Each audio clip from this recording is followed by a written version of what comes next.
एक जवान कपल नदी के किनारे योगा कर रहा था। तभी उन्होंने देखा कि एक नेवला डूबने वाला है। लड़के ने दया दिखाते हुए उसे बचा लिया। जैसे ही नेवला जाने लगा, उसने पलटकर कुछ अजीब सा झुककर नमस्ते जैसा इशारा किया। लड़का और लड़की हैरान रह गए और सोचे कि ये कोई समझदार जानवर है, जरूर ये उनके लिए शुभ होगा। लेकिन जैसे ही वो घर लौटे, लड़के ने देखा कि उसका दादा आंगन में चाकू तेज कर रहा था। उसने पूछा, क्या कर रहे हो? दादा ने बिना कुछ बोले बगल में रखी एक पिंजरे की चादर हटाई। अंदर वही नेवला था जिसे लड़के ने बचाया था। लड़का घबरा गया और बोला, उसे छोड़ दो, ये जानवर कुछ खास है, बहुत समझदार है। पर दादा ठंडी हंसी हंसते हुए बोला, नेवले मुर्गी और बतख चुराते हैं, ये खेतों की 3 बड़ी आफतों में से एक है। इतना कहकर उसने चाकू उठाया और नेवले को मार डाला। फिर उसकी खाल उतारी, गोश्त काटा और कुत्ते को खिला दिया। जब लड़के ने खून टपकते हुए देखा तो उसे बहुत बुरा लगा। तभी दादी ने उसे घूर कर देखा और पूछा, तूने कुछ किया क्या? लेकिन दादा ने कुछ ध्यान नहीं दिया और खाल लेकर दर्जी के पास चला गया, जिससे वो कुछ बनवाना चाहता था। जैसे ही वो चला गया, लड़के ने दादी को सारी सच्चाई बता दी कि वो वही नेवला था जिसे उसने बचाया था और उसने झुककर इशारा भी किया था। ये सुनकर दादी का चेहरा एकदम बदल गया। उसने समझ लिया कि दादा से बहुत बड़ी गलती हो गई है। वो तुरंत बाहर भागी और दादा से कहा कि मंदिर जाकर माफी मांग ले, वरना उस नेवले की आत्मा बदला जरूर लेगी। लेकिन दादा ने मजाक में उड़ा दिया, बोला, मैं सालों से कसाई हूँ, कभी कोई अजीब चीज नहीं देखी। और वो बिना पीछे देखे चला गया। जब वो दर्जी के पास पहुंचा और उसने नेवले की खाल देखी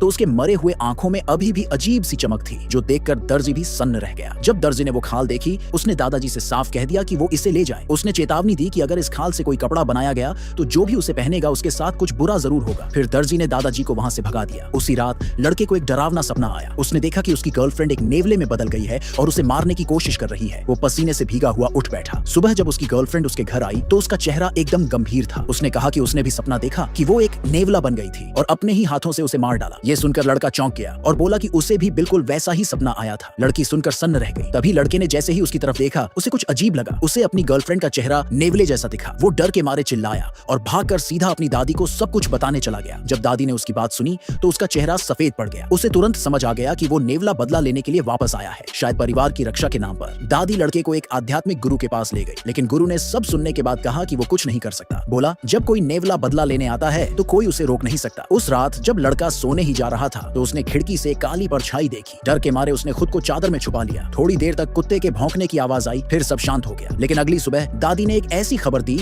जिसने सब कुछ हिला दिया।